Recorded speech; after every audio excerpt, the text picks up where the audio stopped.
मित्र हो नमस्कार. आपण बऱ्याच दिवसानंतर भेटतोय. मागील लेक्चरमध्ये आपण गोखले यांच्या विचाराची आपण चर्चा सुरुवात केलेली होती. गोपाळकृष्ण गोखले यांचा परिचय आपण थोडक्यात पाहिलेला होता. तर आता आपण गोखले यांच्या विचाराची चर्चा करण्यापूर्वी किंवा गोखले यांचे विचार आपण टप्प्याटप्प्याने विचारात घेत असताना प्रारंभी ते आधुनिक भारताच्या जडणघडणीत त्यांचं काय योगदान राहिलेलं आहे किंवा आधुनिक भारताच्या राष्ट्र उभारणीत गोखले यांचं योगदान कसं महत्त्वाचं आहे ती चर्चा आपण करूयात.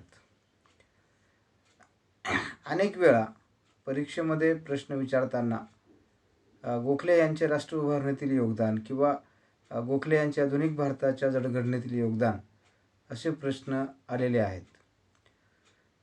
म्हणून आता आपण ही चर्चा थोडीशी वस्तुनिष्ठ आणि विश्लेषणात्मक या दोन्ही माध्यमातून आपल्याला करावी लागेल. कारण सध्याचं जे कोरोनाच्या पार्श्वभूमीवर जे काही ऑनलाईन कोचिंग आणि ऑनलाईन एक्झाम आहेत त्या दृष्टीने आपल्याला ही चर्चा करणं थोडंसं उपयुक्त ठरेल. आपण यापूर्वी पण चर्चा केलेली आहे की गोखले हे उदारमतवादी होते. म्हणजे भारतामध्ये जे उदारमतवादी विचाराची जी सुरुवात झाली ती सुरुवात आपल्याला गोखले यांच्या विचारातून आलेली आपल्याला दिसून येते. म्हणून आपण त्यांना भारतीय उदारमतवादी असं म्हणतो. आणि प्रामुख्याने भारतामध्ये जे दोन विचार प्रवाहाचं द्वंद्व होतं, दोन संघर्ष होते विचाराच्या आधारावरचे, ते म्हणजे एक मवाळ आणि जहाल. ज्या मवाळ गटाचं नेतृत्व हे रानडे गोखले या नेत्यांनी, जे मवाळ नेते होते त्यांचं नेतृत्व हे प्रमुख राहिलेलं आहे आणि त्यामध्ये गोखले हे अग्रणी होते. त्याबरोबरच गोखले यांचं योगदान अनेक दृष्टीने महत्त्वपूर्ण आहे. ती चर्चा आपण त्या पार्श्वभूमीमध्ये केलेली आहे. आता आपण भारताच्या राष्ट्र उभारणीत किंवा जडणघडणीत गोखले यांचे काय योगदान आहे ही चर्चा आपण थोडक्यात करूयात. मुळात गोखले हे भारतीय उदारमतवादी विचारांत होते. त्यांनी भारतीय समाज जीवनातील सुधारणा घडून आल्याशिवाय आपणास खरं राजकीय स्वातंत्र्य प्राप्त होणार नाही आणि आपल्याला खऱ्या राजकीय स्वातंत्र्याचा अर्थ कळणार नाही अशी भूमिका त्यांची होती. कारण 1920 पर्यंत जो संघर्ष होता काँग्रेसच्या स्थापनेपासून 1885 पासून ते 1920 पर्यंत काँग्रेस अंतर्गत दोन विचार प्रवाह राहिलेले दिसतात. एक प्रवाह होता की प्रारंभी सामाजिक सुधारणा झाल्या तर आपल्याला राजकीय स्वातंत्र्य आपोआप प्राप्त करता येईल आणि त्यामध्ये गोखले हे सामाजिक सुधारणेचे समर्थक होते. तर दुसरा गट होता की आधी आपण राजकीय स्वातंत्र्य प्राप्त करून घेऊ आणि मग राजकीय स्वातंत्र्यानंतर आपल्याला सामाजिक सुधारणा घडून आणता येतात.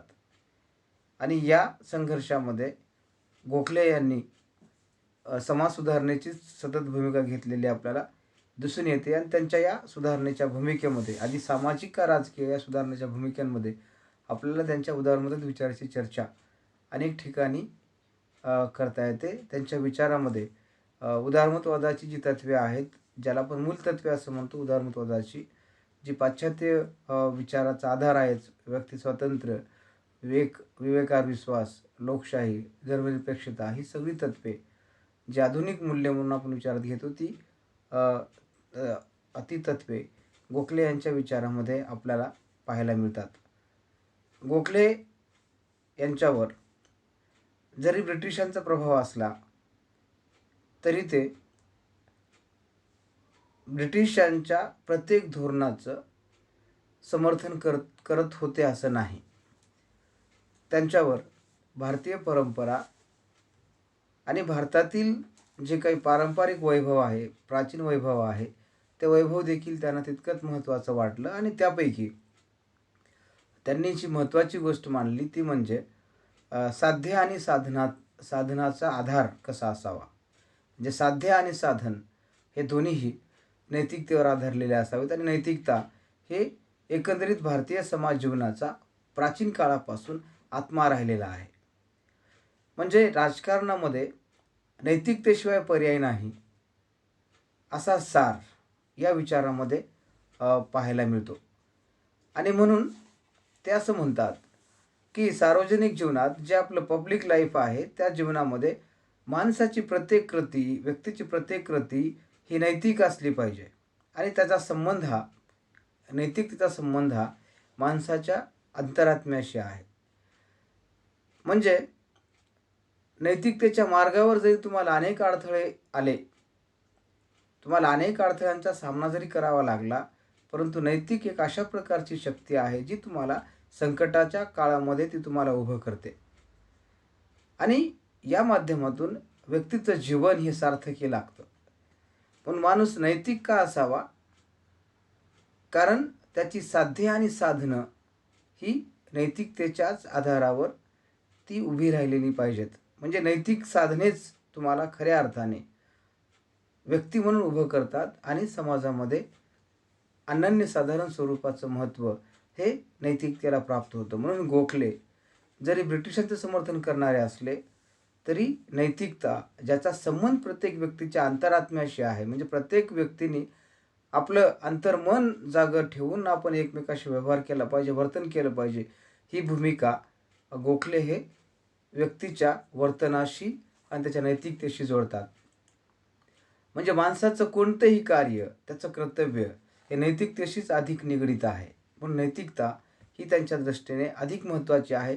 एवढंच नाही तर नैतिकता त्यांच्या राजकीय विचारामध्ये अतिशय महत्त्वाची एक तत्त्व म्हणून आपण त्याचा विचार करू शकतो.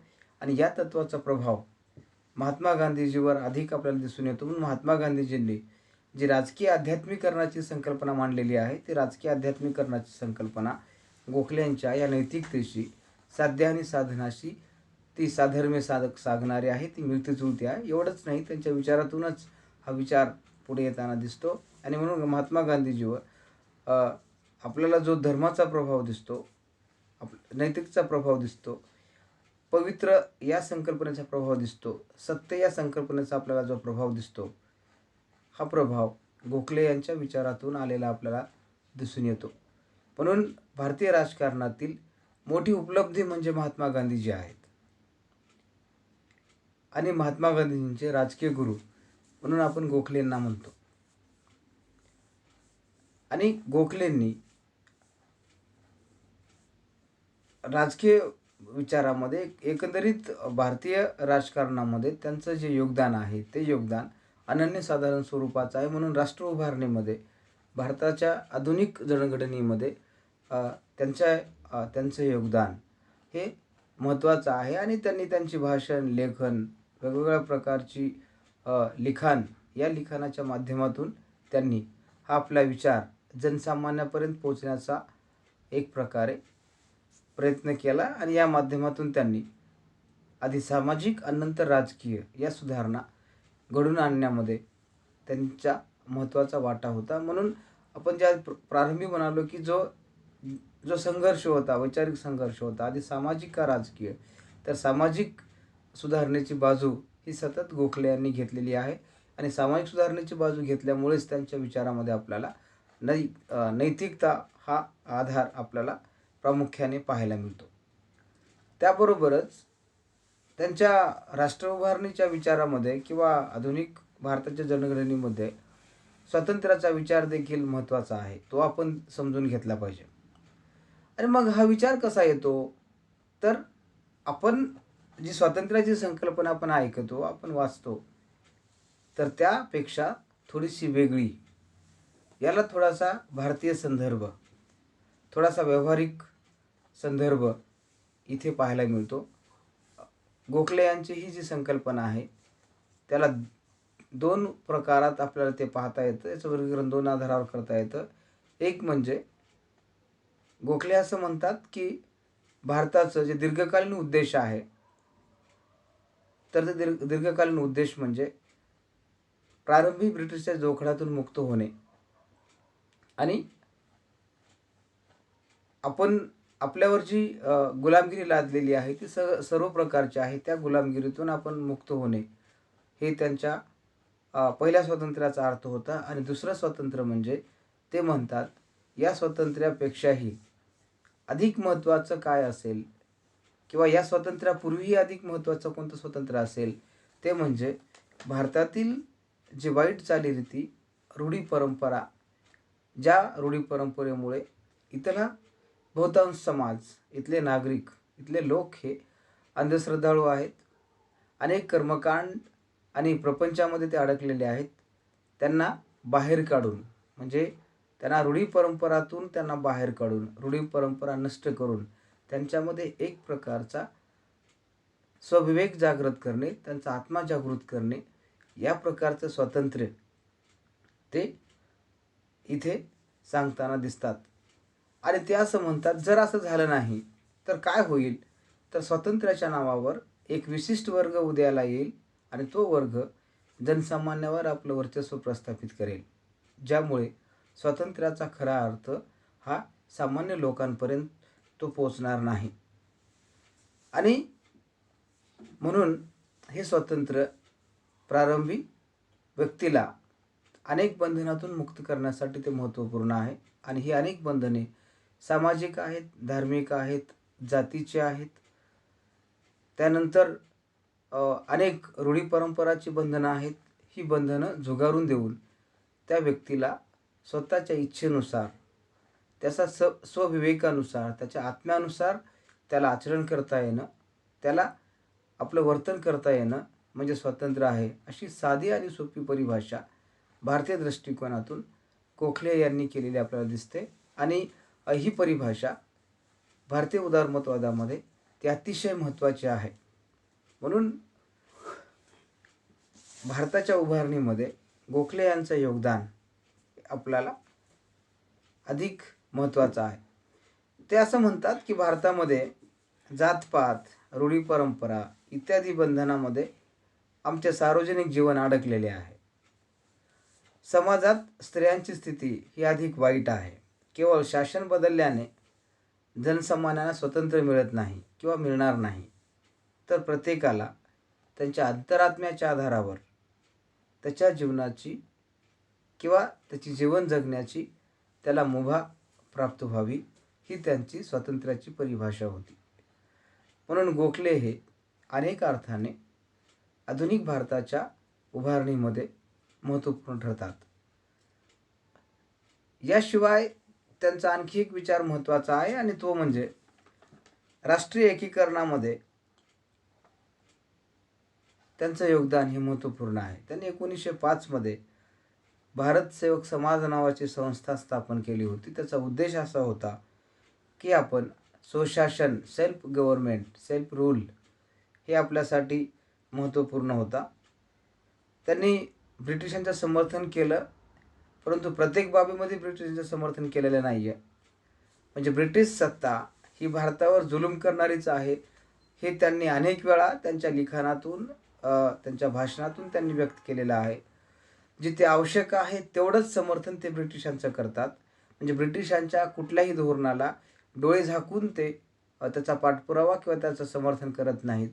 तर ज्या ठिकाणी ब्रिटिशांचं चुकतं आहे किंवा ज्याच्यामुळं भारतीय लोकांवर अनेक प्रकारची गुलामगिरी लादली जाते किंवा भारतीय लोकांवर अन्याय होतो, अशा ठिकाणी ते गप्प बसत नाही, तर ब्रिटिशांच्या विरोधात बोलतात. आणि ते म्हणतात की परकीय शासन हे जरी किती चांगलं असलं तरी स्वशासन हे कधीही ऐकत नाही. आणि स्वशासन हे लोकांच्या हिताकरिता, स्थानिक लोकांच्या हिताकरिता ते अधिक महत्त्वपूर्ण असेल. म्हणून स्वशासनाची त्यांची भूमिका ही महत्त्वपूर्ण आहे. आणि पुढे जो गांधीजींनी जो विचार मांडला ग्रामस्वराज्याचा, तर आपणास असं म्हणता येईल की स्वावलंबी ग्राम किंवा ग्रामस्वराज्याची जो विचार आहे, तो विचार गोखलेंच्या या विचारातून आपणास पाहता येतो.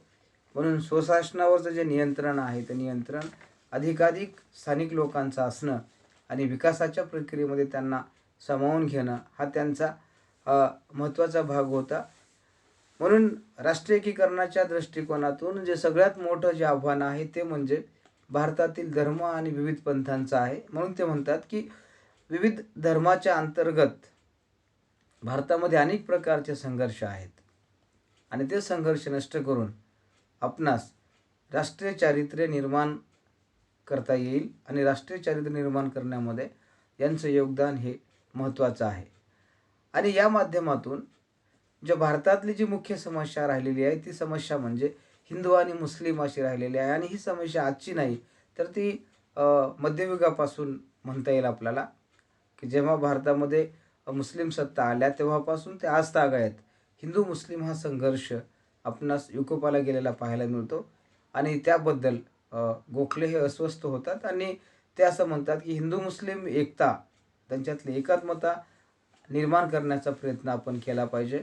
आणि विशेषतः अ, हिंदू मुस्लिमांचे जे परस्पर सहकार्य आहे ते सहकार्य महत्त्वाचे असून दोघांमध्येही सामंजस्य निर्माण होणे, समन्वय निर्माण होणे हे भारतीय दृष्टिकोनातून उपयुक्त स्वरूपाचं ठरणार आहे. म्हणजे दोघातील संघर्ष हा राष्ट्रीय एकीकरणासमोरचं मोठं आव्हान ठरणारा आहे.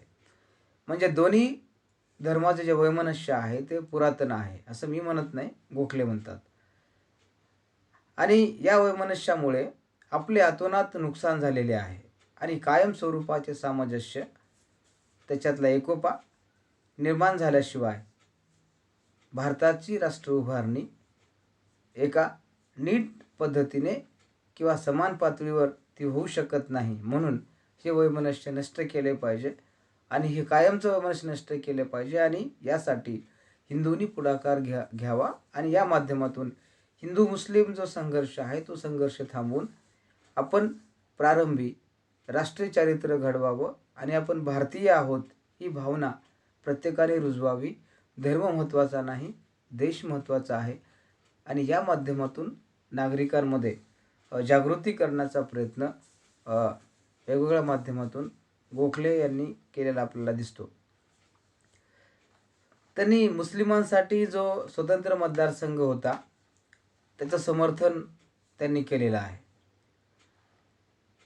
आणि मुस्लिमांच्या राजकीय सहभागासाठी ब्रिटिशांनी हा जो निर्णय घेतला स्वतंत्र मतदारसंघाचा मुस्लिमांसाठीच्या, त्याचं त्यांनी स्वागत केलेलं आहे. त्याबरोबरच त्यांनी मुस्लिम लीगची जी स्थापना झाली 1906 मध्ये, याचं देखील त्यांनी समर्थन केलेलं आहे. आणि ते म्हणतात की मुस्लिमांच्या राजकीय सुधारणेसाठी देखील त्यांच्या राजकीय सामाजिकीकरणासाठी मुस्लिम लीगचं जे योगदान आहे ते महत्त्वपूर्ण असेल. आणि मग मुस्लिमांना राजकीयदृष्ट्या जागृत करण्यामध्ये मुस्लिम लीग हे महत्त्वाची भूमिका पार पाडेल असा एक अशी त्यांची भूमिका होती. परंतु मुस्लिम लीगच्या विरोधी त्याची एक प्रतिक्रिया म्हणून पंजाबमध्ये हिंदू लीग स्थापन झाली होती, त्याचा मात्र ते विरोध करतात. आणि ते म्हणतात की भारतीय एकतेसाठी हे नुकसानकारक ठरणारा आहे असे मत ते मांडताना आपल्याला दिसतात. त्याबरोबरच त्यांच्या आधुनिक जी भारताची जी राष्ट्र उभारणी आहे तर त्या आधुनिक भारताच्या जडणघडणीमध्ये ते असं म्हणतात की आधुनिक भारताच्या आधुनिकीकरणासाठी आणि त्याच्या भारतीय मानसिकतेत बदल घडवून आणण्यासाठी आधुनिक शिक्षणाची नितांत आवश्यकता आहे. आणि मग हे आधुनिक शिक्षण म्हणजे कोणतं आहे, तर हे शिक्षण इंग्रजी शिक्षण आहे, जे भौतिक शिक्षण आहे, ज्या माध्यमातून आपल्याला एक प्रकारे विवेक जागा होईल, जागृती घडून येईल, ज्या माध्यमातून आपण एका नवीन भारताच्या वाटचालीची सुरुवात आपल्याला करता येईल. आता आधुनिकीकरण म्हणजे नेमकं काय, आपण आधुनिकीकरण म्हणतो कशाला, तर आधुनिकता किंवा आधुनिकीकरण ज्याला आपण मॉडर्निटी असं म्हणत असतो किंवा मॉडर्नायझेशन असं म्हणत असतो, ही मॉडर्निटी साधारणतः आधुनिक काळामध्ये आली, पण विकसनशील राष्ट्रासाठी त्याचा उपयोग हा दुसऱ्या महायुद्धानंतर करण्यात येऊ लागला. आणि मग आधुनिकतेचा जो अर्थ आहे तो असा घेतला जातो की ज्या आपल्या श्रद्धा होत्या, राजकीय व्यवस्था होत्या, त्या पारंपरिक राजकीय व्यवस्थेमध्ये सुधारणा घडवून आणणे. म्हणजे आपण राजेशाहीच्या ऐवजी लोकशाही आणली. लोकशाहीमधली जी मूल्य आहेत, स्वतंत्र, समता, बंधुभाव, ही आधुनिक मूल्य आहेत. ती विकसनशील राष्ट्राच्या संविधानांमध्ये, कायद्यांमध्ये, इथल्या सामाजिक जीवनामध्ये ते रुजवण्याचा प्रयत्न केला. आणि जो गोखलेंचा काळ होता हा काळ प्रबोधनाचा काळ होता. आणि या काळामध्ये प्रबोधन हे एका योग्य टप्प्यावर येऊन आलेलं होतं, ज्या माध्यमातून प्रबोधनाचं वारं हे जगभर पसरलेलं आपल्याला पाहायला मिळतं. म्हणून भारतामध्ये देखील हे प्रबोधन यावं, जे आधुनिकीकरणाच्या माध्यमातून येईल. आणि हे प्रबोधन कसं येईल, मग याचं साधन कोणतं असेल, तर याचं साधन म्हणजे शिक्षण असेल. शिक्षणाच्या माध्यमातून व्यक्तीला आपला विकास घडवून आणता येईल आणि या माध्यमातून भारताची उभारणी नवीन मूल्याच्या आधारावर करता येईल. आणि हे मूल्य म्हणजे मग लोकशाही आहे, स्वतंत्र, समता, बंधुत्व आहे. आणि म्हणून ते म्हणतात की आधुनिक म्हणजे भारताच्या जडणघडणीमध्ये लोकशाही समाज निर्माण करण्यासाठी हे शिक्षण महत्त्वपूर्ण असेल किंवा शिक्षण महत्त्वपूर्ण आहे, ज्या माध्यमातून सामाजिक परिवर्तन घडून येईल. आणि सामाजिक परिवर्तन हे का गरजेचं आहे, कारण आपल्यातली विविधता जी आहे, जात, धर्म, वंश, प्रदेश, ही जी विविधता आपण जपून आपण आपापसातला संघर्ष टाळून, जातीच्या आधारावरचा, वर्णाच्या आधारावरचा, प्रदेशाच्या आधारावरचा संघर्ष टाळून शिक्षणाच्या माध्यमातून आपण आधुनिक दृष्टी अवलंबू. आणि ज्या माध्यमातून आपण भारत म्हणून एक आपल्याला उभं राहता येईल, आपलं एकीकरण घडवून आणता येईल, या दृष्टीने त्यांचा विचार हा महत्त्वपूर्ण होता. आणि ते असं म्हणतात की शिक्षणाच्या माध्यमातून आणि आधुनिकीकरणाच्या माध्यमातून हिंदू मुस्लिम जी समस्या आहे, त्या समस्येचं आपल्याला निर्मूलन करता येईल. आणि म्हणून या माध्यमातून आपल्याला धर्मनिरपेक्षता ही जे तत्त्व आहे, ते तत्त्वसुद्धा आपल्याला अंमलात आणता येईल. त्याबरोबरच अनेक कायदे आहेत, या कायद्याच्या माध्यमातून आपल्याला आधुनिक मूल्य भारतामध्ये आणता येतील. आणि या सगळ्या आधारावर आपल्याला भारताची उभारणी ही नव्या आधारावर करता येईल, ज्याला आपण राष्ट्र उभारणी किंवा आधुनिक भारताचे जडणघडण असं म्हणतो. आणि ही बाब भारतासाठी अधिक महत्त्वपूर्ण आहे. पण गोखले यांचं योगदान हे आपणास विचारात घ्यावं लागतं. पण आपण थोडक्यात गोखले यांचं राष्ट्र उभारणीतील जे योगदान आहे ती आपण चर्चा केलेली आहे. तर नंतरच्या लेक्चरमध्ये मला वाटतं इथं आपण थांबू आणि नंतरच्या लेक्चरमध्ये आपण गोखले यांच्या दुसऱ्या विचाराची आपण चर्चा करूया. धन्यवाद.